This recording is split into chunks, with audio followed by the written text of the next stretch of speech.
అన్న చెప్పండి అన్న, రైతులకు ఇస్తున్న హామీలన్నీ ఇక్కడ రేవంత్ రెడ్డి సర్కార్ ఏమైతే ఇచ్చిండో, రైతు రుణమాఫీ అన్నాడు, రైతు భరోసా డబ్బులు వేస్తున్నామని చెప్తున్నాడు, రైతులకు సకాలంలో ఎరువులో బ్యాగులు అందిస్తున్నామని చెప్తున్నాడు, రైతులు పండించిన ధాన్యాన్ని కూడా ఒక గింజ లేకుంటే కూడా రైతుల దగ్గర నుంచి కొనుగోలు చేస్తున్నామని చెప్తున్నాడు.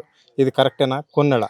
అది కొనలేదన్నాం. ఉమ్, ఇదేంటంటే మేము పంట చేసినాం ఓకే. ఉమ్, ఇప్పుడు కేసీఆర్ ఉన్నప్పుడు ప్రతి పంట వేసినప్పుడు డైరెక్ట్ పోయి సంచులు వేసుకొని వస్తుంటాం. ఉమ్, ఇప్పుడు పంట వేసినాం, మొన్న యాసంగి వేసినాం కదా. ఉమ్, వేసినప్పుడు పంట కోసినాం, ఉమ్, వడ్లు ఆ, జోకడం లేట్ అయింది. ఉమ్, జోకడం అయిన తర్వాత కూడా ఉమ్, లారీలు రాక 1 month ఉన్నాయి వడ్లు. ఉమ్, మొలకలు వచ్చినాయి, ఉమ్, సగం అట్లా పోయినాయి. ఉమ్, లాస్ట్కి మళ్ళీ మేము సొంత ట్రాక్టర్ పెట్టుకొని రైస్ మీదకి వెళ్ళినాం. ఉమ్, ఆడ ఎన్ని కట్టయినో ఏదో మాకు తెలియదు, అది ఎన్ని ఇస్తే గన్ని తీసుకున్నాం. ఉమ్, మళ్ళీ ఇప్పుడు ఉమ్, సన్న వేయమంటారు. ఉమ్, సన్న వేయమంటే మాకు దిగుబడి రాదు, ఉమ్, దొడ్డి వచ్చినంత దిగుబడి రాదు. ఉమ్, బోనస్ అంటారు, ఉమ్, బోనస్ ఎప్పుడు ఇస్తాడో మాకు తెలియదు. ఉమ్. మరి 2 ఏళ్ల నుంచి నీకు ఒక్కసారి అన్న బోనస్ వచ్చిందా అన్న? సన్న వడ్లు వండిస్తే సన్నలు వేస్తే బోనస్ నమ్మకం లేక మేము వేయలేము, ఆ? వేయలేము మేము. రాష్ట్ర ముఖ్యమంత్రి మీద నమ్మకం లేకపోతే ఎట్లా మరి? ఇప్పుడు ఆ. నమ్మకం లేదు మాకు. ఆ, ఓకే. ఎందుకు ఎందుకు నమ్మకం లేకుండా పోతుంది ప్రభుత్వం మీద? 6 గ్యారంటీలు ఇవ్వబట్టే ప్రజలకు. గ్యారెంటీలు మస్తు ఇచ్చిండు, ఉమ్, నోటికి వచ్చినాయని చెప్పేసిండు. ఉమ్, అలా హామీ లేనిది ఉచిత బస్సు ఉమ్, వాళ్ళు గుద్దుకొనికి వాళ్ళకి పెట్టిండు. ఉమ్, ఇప్పుడు మొగళ్ళు ఇప్పుడు నేనే పోయినా అనుకో, ఉమ్, ఒక ఆమె ముసలామె వస్తుంది, ఉమ్, వచ్చినప్పుడు బిడ్డ జర సీటీ అంటది, ఉమ్, ఒకసారి ఇస్తాం. ఉమ్, ఇక ఇంకో ఆమె లేడీస్ ఒక మాట అన్నది అనుకో మమ్మల్ని, ఉమ్, ఆ ముసలామె కూడా సీటీ వాళ్ళకి విలువిస్తూ లేదు ఇప్పుడు అసలు. ఉమ్.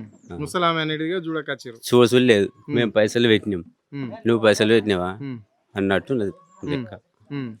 మరి ఎట్లనే ఇప్పుడు రేవంత్ రెడ్డి మళ్ళీ నేనే ముఖ్యమంత్రి అయితే అంటున్నాడు. మరి ముఖ్యమంత్రి అయితే ఏ విధంగా ఉంటుంది? ఈ రాష్ట్రానికి ఎవరు ముఖ్యమంత్రి అయితే బాగుంటుంది? ముఖ్యమంత్రి అయితే అది ఇక ఇంకో విధంగా ఉంటుంది. ఉమ్, ఇప్పుడు ఇప్పుడు వచ్చే ప్రభుత్వంలో ఇప్పుడు ఈ నడిచే ప్రభుత్వంలో కేసీఆర్ ఉంటే ఆ, ఇంకో రేంజ్కి పోతుంటే, ఆ, ఇప్పుడు ఏంటంటే మెట్టు దిగిపోయినాం. ఆ. అంటే మీరేమో మెట్టు దీనమని ఒక రైతుగా నువ్వు చెప్తున్నావు, రాష్ట్ర ముఖ్యమంత్రిగా చెప్తున్నాడు. కేసీఆర్ 10 ఏళ్ళు ఈ రాష్ట్రాన్ని ఎంటకి దొబ్బేసిపోయిండు, నేను దాన్ని చక్కబెట్టుకుంటూ వస్తున్నా ఒక్కొక్కటిగా అని చెప్పేసి ఈయన అంటున్నాడు. పెట్టుకుంటే అంటే మన ఒక కుటుంబాన్ని లెక్క చూసుకుంటే, ఉమ్, ఒక కుటుంబం మొదలు పడితే ఉమ్, మన చిన్న కుటుంబానికి ఎంతో తిప్పలు అప్పులు చేస్తాం. ఉమ్, ఓకే, అతను అప్పు చేసిండు అంటారు, ఉమ్, అప్పు చేయొచ్చు, కానీ ప్రజలను ఇబ్బంది పెట్టలేడు కదా. ఉమ్, ప్రతి ఒక్కరికి రైతు బంధు కానీ, ఉమ్, పింఛన్ కానీ, ఉమ్, ఇప్పుడు బాల్యంతలకు వాళ్ళకి కానీ ఉమ్, ఏ టైం లేదు కావాలో అది ఇచ్చిండు. ఉమ్, అప్పు చేయొచ్చు, కానీ పబ్లిక్ని కష్టపెట్టలేడు కదా. ఉమ్. ఇప్పుడు నువ్వు అప్పు చేస్తున్నావో ఏం చేస్తున్నావో తెలియదు, కానీ పబ్లిక్ మాత్రం తిప్పలు ఉన్నది. ఇప్పుడు ఏం తిప్పలు పెడుతుండు? పబ్లిక్ని ఏ విధంగా తిప్పలు పెడుతుండు? ఎట్లా suppose ఇదే చూడు, మందు సంచులు, ఉమ్, ఉమ్, యూరియా పోతే ఇప్పుడు యాప్, ఉమ్, ఒక అతనికి చదువు రాదు, ఉమ్, నువ్వు చేయబెట్ట నువ్వు చేయబెట్ట అంటే నాది నాకైతే లేదు నీకేం చేయాలని ముసలి తోసేస్తురు పోతురు. అవును. ఆ. అలాంటి ఇప్పుడు నాకే ఒక్క సంచి రాలేదు ఇప్పుడు యూరియా, ఉమ్. బుక్ చేద్దామంటే అయిపోయింది. మరి అయిపోయింది. కేసీఆర్ గవర్నమెంట్లో ఎట్లా వస్తుండే మీకు మందు బస్? డైరెక్ట్ పోయి ఇట్లా రేపు నాటేస్తున్నామంటే ఎలా పోయి వేసుకొని వస్తుంది. అంతేనా? మరి ఆ. సరే, మరి ఎట్లుందన్న ఇప్పుడు రేవంత్ రెడ్డి ప్రభుత్వానికి కేసీఆర్ ప్రభుత్వానికి తేడా ఏం కనిపిస్తుంది? కేసీఆర్ ప్రభుత్వం ప్రజల పాలన, ఉమ్. ఇదే ప్రజాపాలన, కాంగ్రెస్ పార్టీ ప్రజాపాలన. ఇది డబ్బుల పాలన, ఇది ఏ పాలన నాకు చెప్పనీకి వస్తలేదు. ఆ. కేసీఆర్ పాలన ప్రభుత్వం ఉమ్, ప్రజల పట్ల ఉండే, ఉమ్, ఇప్పుడు వైద్యుల పట్ల ఉండే, ఉమ్. అదే రైతుల కానీ పట్ల. ఇప్పుడు ఇది ఏంది కిట్టు లేదు.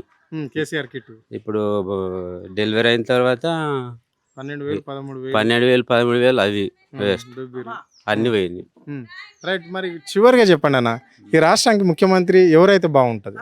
ఈ రాష్ట్రానికి ముఖ్యమంత్రి అంటే నెక్స్ట్ కేసీఆర్ వస్తేనే ప్రజలకు అనుకూలంగా ఉంటుంది. మెయిన్ అది.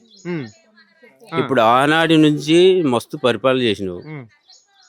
తెలంగాణ సోనియా గాంధీ ఇచ్చినట్టు కదా, ఇవ్వచ్చు, కానీ నడిపించే శక్తి ఉన్న క్యాండిడేట్ కావాలి కదా. ఇతను క్యాండిడేట్ శక్తి వాళ్ళ పరిపాలన చేస్తుంటుందో అన్నిట్లో తిరిగిండు కదా, అన్ని రాజకీయాలలో తిరిగిండు. తిరిగి వాళ్ళకి తెలుసుకొని దీంతో నాకు సంబంధం లేదని బయటకు వచ్చి తెలంగాణ ఉద్యమం స్టార్ట్ చేసాడు. ఇప్పుడు కేసీఆర్ పరిపాలన అయితే బాగుంటుందా ఆ మరి రాష్ట్రానికి? కేసీఆర్ పరిపాలన అయితేనే బాగుంటుంది. ఓకే